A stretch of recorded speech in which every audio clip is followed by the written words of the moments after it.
నమస్కారం. మన్నెంలో న్యూస్ బులెటిన్కు స్వాగతం. రాష్ట్రంలో కూటమి ప్రభుత్వం అధికారంలోకి వచ్చి 2 ఏళ్లు పూర్తయిన తరుణంలో పోలవరం జిల్లా దేవీపట్నం మండలంలో రాజకీయ సెగలు రాజుకున్నాయి.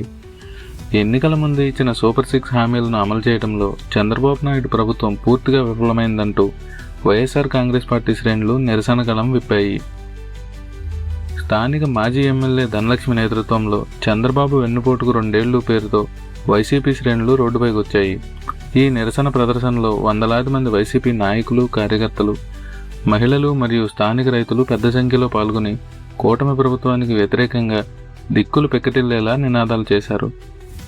ఈ సందర్భంగా మాజీ ఎమ్మెల్యే ధనలక్ష్మి చంద్రబాబు ప్రభుత్వంపై తీవ్ర స్థాయిలో ధ్వజమెత్తారు.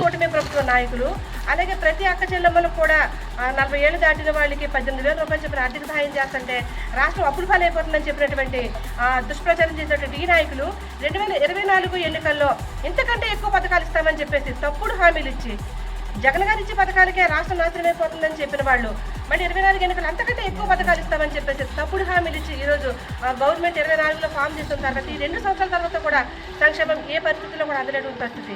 ఇక రాష్ట్రంలో అప్పుల సంగతి చూసుకుంటే 24 నుంచి ఈ 26 వరకు అప్పులు చూసుకుంటే అప్పులు మాత్రం పెరుగుతూ ఉన్నాయి. కానీ ఇక్కడ సంపద సృష్టి అనేది ప్రజలకైతే ఏం పెరిగినట్టు కనిపించట్లేదు.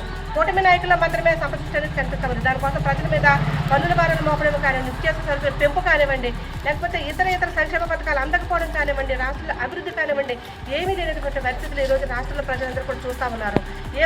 ఎన్నికల ముందు మాయమాటలతో సూపర్ 6 హామీల పేరుతో ఓట్లు దండుకుని అధికారంలోకి వచ్చాక ప్రజలను నిలువునా మోసం చేశారని మండిపడ్డారు. కూటమి ప్రభుత్వం గత ఎన్నికల్లో ఇచ్చిన మేనిఫెస్టో హామీలను తుంగలో తొక్కిందంటూ ఆగ్రహం వ్యక్తం చేసిన వైసీపీ కార్యకర్తలు బహిరంగంగా ప్రభుత్వ మేనిఫెస్టో ప్రతులను దహనం చేశారు. చంద్రబాబు వెన్నుపోటుకు 2 ఏళ్లు అని రాసి ఉన్న బ్యానర్లు, ప్లకార్డులతో దేవీపట్నం పురవీధుల్లో భారీ ర్యాలీ నిర్వహించారు. మాజీ ఎమ్మెల్యే ధనలక్ష్మి మాట్లాడుతూ అమ్మ ఒడి, ఫీజు రియంబర్స్మెంట్ వంటి విద్యా పథకాలను నీరుగార్చి పేద విద్యార్థులను రోడ్డున పడేశారని ఆరోపించారు. తల్లికి వందనం ఏమైంది? రైతు భరోసా ఎటుపోయింది? మహిళలకు ఉచిత బస్సు ప్రయాణ హామీ ఏ తీరానికి చేరింది? అంటూ ఆమె ప్రభుత్వ శైలిని నిలదీశారు. పెరిగిన విద్యుత్ ఛార్జీలు, ఆకాశాన్ని అంటుతున్న నిత్యావసర వస్తువుల ధరలతో సామాన్య ప్రజలు అల్లాడిపోతున్నారని ధనలక్ష్మి ఆవేదన వ్యక్తం చేశారు.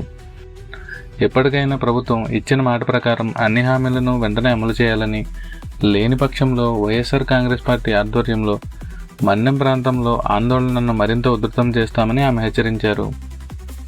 చూశారుగా, ఇచ్చిన హామీలను అమలు చేయకపోతే ప్రజాక్షేత్రంలో కూటమి ప్రభుత్వానికి తగిన బుద్ధి చెబుతామని దేవీపట్నం నిరసన వేదికగా వైసీపీ హెచ్చరించింది. మరి దీనిపై అధికార పక్షం ఎలా స్పందిస్తుందో చూడాలి. మరిన్ని తాజా రాజకీయ, గిరిజన ప్రాంతాల వార్తల కోసం చూస్తూనే ఉండండి మన్నెంలో న్యూస్. ఛానల్ను సబ్స్క్రైబ్ చేయడం మర్చిపోకండి. ధన్యవాదాలు.